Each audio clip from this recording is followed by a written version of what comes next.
Il y avait un homme qui s'appelait Abdallah et il avait un voisin qui écoutait de la musique tout le temps, nuit et jour.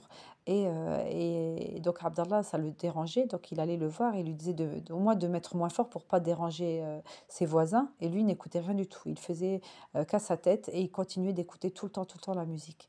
Un jour, Abdallah revenait et il arrive donc dans son immeuble et il voit donc ses enfants et sa femme qui sont en panique devant chez lui et qui dit il est sur le point de mourir. Et Abdallah va dire donc craignez Allah, éteignez cette musique s'il est donc sur le point de quitter ce monde-là. Et il va même aller jusqu'à aller chez lui chercher une cassette de Coran pour qu'il change et qu'il mette donc à l'intérieur, à la place de la musique de son petit magnéto.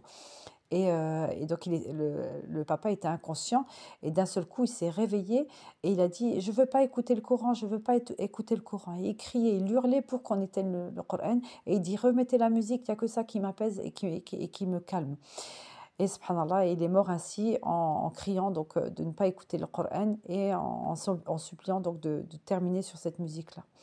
Et le shir, il explique justement, donc le laveur de mort, qui dit que comme on vivra, comme on mourra, et c'est pour ça qu'il faut faire très attention à notre vivant, justement, pour pas commettre des choses haram et pour garder justement ces habitudes qui vont perdurer, qui vont rester jusqu'à au moment où on va quitter donc ce monde-là, et on va être bien évidemment, comme on le répète à chaque fois, ressuscité à la manière dans laquelle on vivait, la manière dans laquelle on est mort. A'udhu billah, il va se présenter devant Allah subhanahu wa ta'ala de cette manière-là, en refusant d'écouter sa parole.